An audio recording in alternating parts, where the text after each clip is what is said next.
ലക്ഷദ്വീപിലേക്ക് എങ്ങനെ പോവാം? ലക്ഷദ്വീപിൽ പോവാൻ ആദ്യം അടുത്തുള്ള അക്ഷയ സെന്ററിൽ പോയി പോലീസ് ക്ലിയറിംഗ് സർട്ടിഫിക്കറ്റിന് അപ്ലൈ ചെയ്യണം. 600 to 700 രൂപയ്ക്കിടയ്ക്കാണ് പോലീസ് ക്ലിയറിംഗ് സർട്ടിഫിക്കറ്റ് അപ്ലൈ ചെയ്യാൻ വേണ്ടി വരുന്നത്. അപ്ലൈ ചെയ്ത് ഒരാഴ്ചയ്ക്കുള്ളിൽ പോലീസ് ക്ലിയറിംഗ് സർട്ടിഫിക്കറ്റ് കിട്ടും. പോലീസ് ക്ലിയറിംഗ് സർട്ടിഫിക്കറ്റ് കിട്ടിക്കഴിഞ്ഞാൽ ലക്ഷദ്വീപ് പെർമിറ്റ് അപ്ലൈ ചെയ്യാവുന്നതാണ്. PCC, Aadhaar card, passport size photo എന്നിവ ലക്ഷദ്വീപ് പെർമിറ്റ് ലഭിക്കാൻ അത്യാവശ്യമാണ്. പെർമിറ്റ് ലഭിക്കാൻ ലക്ഷദ്വീപുകാരനായ ഒരാൾ നിങ്ങളെ ഇൻവൈറ്റ് ചെയ്യുകയോ സ്പോൺസർ ചെയ്യുകയോ വേണം. ഏറ്റവും നല്ലത് ലക്ഷദ്വീപ് പാക്കേജ് ചെയ്യുന്നവരെ ഏൽപ്പിക്കുന്നതാണ്. അതാവുമ്പോൾ എല്ലാ കാര്യങ്ങളും അവർ നോക്കിക്കോളും. ലക്ഷദ്വീപിലേക്ക് കപ്പൽ മാർഗമോ ഫ്ലൈറ്റ് മാർഗമോ വരാവുന്നതാണ്. കപ്പൽ ടിക്കറ്റ് 1700, ഫ്ലൈറ്റ് ടിക്കറ്റ് 6000. ലക്ഷദ്വീപിൽ ധാരാളം വാട്ടർ ആക്ടിവിറ്റീസ് ഉണ്ട്. സ്കൂബ ഡൈവിംഗ് എന്തായാലും ചെയ്തിരിക്കണം.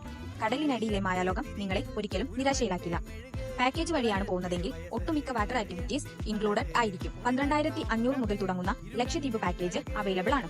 ലക്ഷദ്വീപിലേക്ക് വരാൻ ആഗ്രഹിക്കുന്നവർ 8301908058 എന്ന നമ്പറുമായി കോൺടാക്ട് ചെയ്യാവുന്നതാണ്.